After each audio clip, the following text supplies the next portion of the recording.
Salut, c'est Ben et bienvenue dans ce nouveau podcast. Aujourd'hui, on va voir ensemble la notion de dev perso qu'on lit partout et pourtant que j'ai pas du tout appliqué moi-même pendant des années, que j'oublie encore très fréquemment. Je vais détailler et de raconter tout ça en toute transparence dans ce podcast.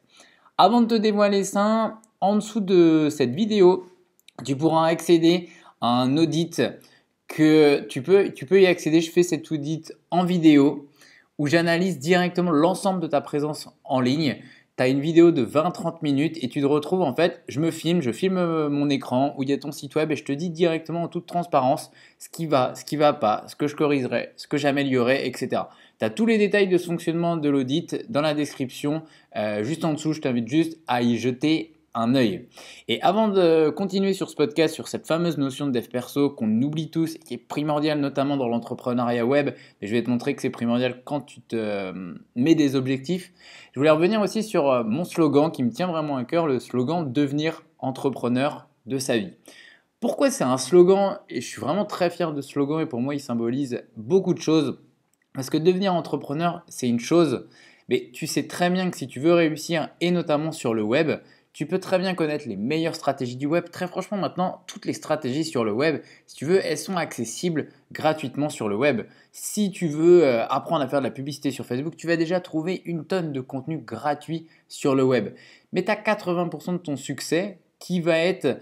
que tu vas atteindre ces 80% de succès grâce à ta psychologie et grâce à comment tu mets en place ces actions-là. C'est bien beau de tout connaître sur Facebook, mais derrière, est-ce que tu le mets en place? Est-ce que tu analyses tes résultats? Est-ce que tu es vraiment organisé pour bosser tes campagnes semaine après semaine? Et c'est pour ça que je me suis rendu compte que si tu veux vraiment réussir dans l'entrepreneuriat, et d'ailleurs que ce soit sur le web ou autre part, il y a 80% de psychologie, de dev perso, de contrôle de soi-même, de développement intérieur, et tu as 20% derrière de stratégie. Donc tous les podcasts finalement, je les orienterai là-dessus. Et on va attaquer dès maintenant donc sur cette fameuse notion de dev perso. Alors je ne vais pas te faire languir plus longtemps, cette fameuse notion c'est le pourquoi de tes objectifs. Tu sais très bien, de toute façon si tu suis ce podcast-là, j'espère que tu sais très bien que si tu veux réussir, il faut absolument te poser des objectifs, c'est primordial, c'est quelque chose de basique dans la vie que tout le monde devrait connaître. Et s'il y a bien un truc qui me tient à cœur, je me dis, c'est si on pouvait nous enseigner ça juste à l'école, au collège, dès le lycée, l'entrer petit à petit dans nos têtes, que si tu veux réussir dans la vie, il faut te poser des objectifs. Des fois, ce n'est pas forcément les bons, mais c'est justement en allant vers cet objectif que tu te rends compte finalement si c'était le bon ou non. Mais derrière cette notion de se poser des objectifs, on oublie très souvent de définir son fameux pourquoi. Le truc, c'est que si tu te poses des objectifs sans avoir un pourquoi très fort, ça te permettrait d'avance de te rendre compte que cet objectif, il n'est peut-être pas fait pour toi. Combien tu as de personnes où tu leur demandes c'est quoi ton objectif? Mon objectif, ça serait de gagner 50 000 euros par mois. Ok, tu veux gagner 50 000 euros par mois, mais pourquoi en fait? Je sais pas, comme ça je pourrais partir plus souvent en vacances. Puis après, petit à petit, tu vas creuser. Tu vois, tu vas peut-être des fois passer pour un chieur en faisant ça. Mais tu vas creuser et tu vas te rendre compte qu'en fait, ils n'ont pas du tout besoin de 50 000 euros par mois. Ils auraient 5 000 euros par mois, ils feraient exactement les vacances dont ils rêvent, dont ils ont toujours rêvé. Ça permettrait que l'objectif soit beaucoup moins élevé, soit plus facile à atteindre, tout du moins dans le temps, soit plus rapide à atteindre, et ils auraient vraiment cet objectif en tête et ils auraient un pourquoi qui est clairement identifié. Le problème, c'est que si ton pourquoi il n'est pas assez fort, du coup tu n'as pas de motivation. Si tu n'as pas de motivation, tu ne peux pas faire d'action au quotidien. Et ça, je m'en suis vraiment rendu compte régulièrement et sur ces derniers mois, sur ces dernières années, c'est que des fois je me fixe des objectifs finalement et je les atteins pas. Et si tu prends un peu de recul, pourquoi tu les atteins pas, retravaille sur ton pourquoi. Parce que justement, en fait, c'est que tu n'avais pas vraiment de pourquoi. Tu voulais faire ça parce que, je sais pas, tu es tombé sur une formation, une vidéo en ligne qui t'a inspiré sur le coup, mais derrière, en fait, c'est pas forcément quelque chose qui te correspond. Et je vais te donner un exemple très concret pour illustrer, enfin deux exemples concrets pour donner ce que ça donne. En immobilier, pourquoi j'investis dans l'immobilier? Si tu n'avais pas suivi les autres podcasts, je suis propriétaire de 9 appartements. Je vais avoir bientôt un 10e en cours. C'est quelque chose qui est hyper important pour moi, que j'adore faire, en plus investir dans l'immobilier. Mon pourquoi sur l'immobilier, il est hyper fort parce que je sais que je peux profiter de l'effet de levier de la banque. Je ne vais pas rentrer dans les détails là-dessus, mais je peux profiter de l'effet de levier de la banque pour vraiment hausser mon capital, hausser mon patrimoine, même si je pars de zéro. Et je peux emprunter de l'argent que j'ai pas du tout pour des biens, les locataires la remboursent.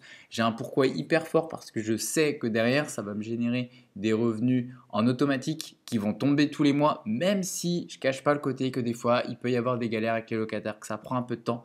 Mine de rien, quand tu as bien mis les choses en place, c'est vraiment génial là-dessus. J'ai un pourquoi hyper fort parce que je sais, ça me permet d'avoir une vision sur le long terme. Et je sais que mine de rien, dans 20 ans, quand mes crédits seront remboursés, on aura beau me dire que oui, il y aura des impôts à payer, il y aura des taxes, etc. Bah, au moins, j'aurai quand même quasiment 5 000 euros de loyer qui vont tomber. Comme ça, j'aurai plus de crédit à rembourser. Donc, j'aurai des impôts, etc. sur ces 5 000 euros. Mine de rien, il y a beaucoup de personnes, je pense, qui souhaiteraient avoir ces 5 000 euros, même s'il y avait beaucoup d'impôts à payer.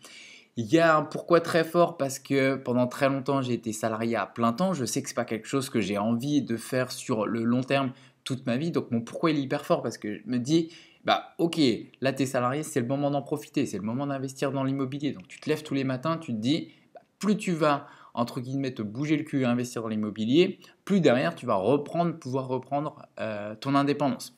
Donc, je te cite quelques exemples comme ça sur ce pourquoi-là. Je pense que c'est un truc tout bête, mais même à mon âge, tu vois, à 28 ans, je vais penser derrière à mes enfants, que je n'ai pas du tout prévu d'avoir des enfants pour le moment, mais sur plus tard, bah, c'est un pourquoi que j'ai quand même dans ma tête, de me dire que bah, c'est des choses que derrière, je peux leur déléguer. Donc tu vois, ça va quand même assez loin et c'est quelque chose qui du coup te crée de l'inspiration et tu n'as pas besoin de te remotiver à chaque fois au quotidien, ça vient naturellement.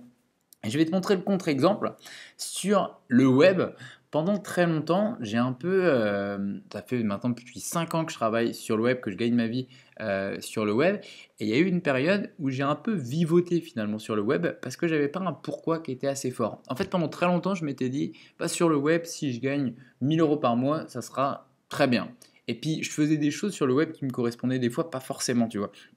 Et du coup, je vendais des choses qui ne me correspondaient pas. J'avais pas forcément les résultats voulus, donc tu avais forcément une déception. Et quand je cherchais, mais pourquoi en fait tu veux vendre ce produit-là, pourquoi tu vends tel ou tel service, il n'y avait pas vraiment de réponse derrière.